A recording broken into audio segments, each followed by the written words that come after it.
Truth of Alexander's victory over Porus.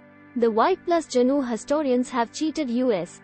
The so-called world conqueror, Alexander the Great. I am sure your readers will be interested to learn the truth about the misadventures of Alexander in India. Alexander did not win any war on the Indian soil. He in fact lost to Porus, the king of Punjab, and had to sign a treaty with Porus in order to save his diminishing band of soldiers who were grief-stricken at the loss of their compatriots at the hands of Porus' army, and expressed their strong desire to surrender. Alexander, after winning many battles and defeating the Persian king, invaded India and crossed Indus. Here he was joined by Ambhi, the king of Taxila. Ambhi surrendered himself to Alexander. He was enemy of Porus and wished to defeat Porus with the help of Alexander. The facts of Alexander's miserable defeat and his shattered dream at Indian soil have been avoided consistently by Greek historians, and the same was perpetuated during British regime. But the truth, which is documented in many narratives of the Europeans themselves, presents a totally different picture. The depictions by Curtius, Justin, Diodorus, Arrian and Plutarch are quite consistent and reliable in concluding that Alexander was defeated by Porus and had to make a treaty with him to save his and his soldiers' lives. He was a broken man at his return from his misadventures in India. In the Ethiopic texts, Mr. E.A.W. Bach has included an account of the life and exploits of Alexander, where he writes inter alia the following. In the Battle of Jhelum, a large majority of Alexander's cavalry was killed. Alexander realized that if he were to continue fighting, he would be completely ruined. He requested Porus to stop fighting.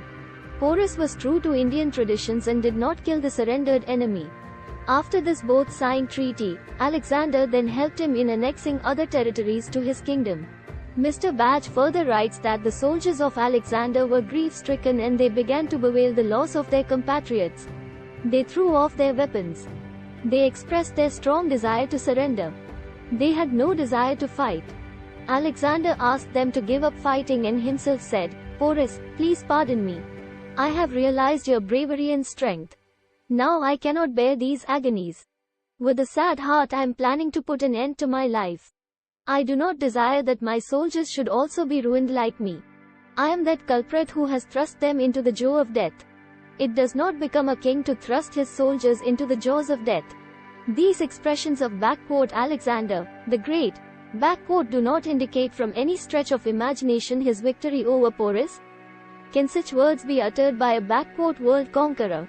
I am sure many viewers will find in the history texts an account of Alexander's exploits and conquests which totally contradict what is quoted above. And most of us have been taught in the school that Alexander defeated Porus and he wept because he had no more worlds to conquer, and that is what made him Alexander the Great.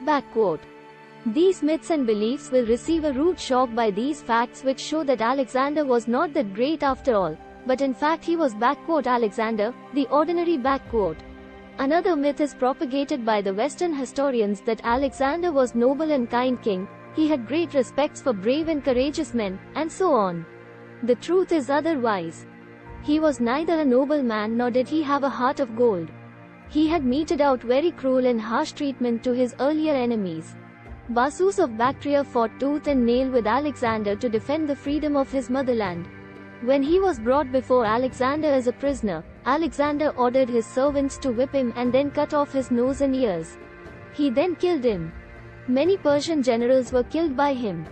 The murder of Callisthenes, nephew of Aristotle, was committed by Alexander because he criticized Alexander for foolishly imitating the Persian emperors.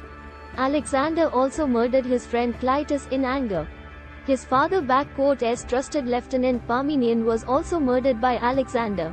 The Indian soldiers who were returning from Masanga were most atrociously murdered by Alexander in the dead of night. These exploits do not prove Alexander's kindness and greatness, but only an ordinary emperor driven by the zeal of expanding his empire.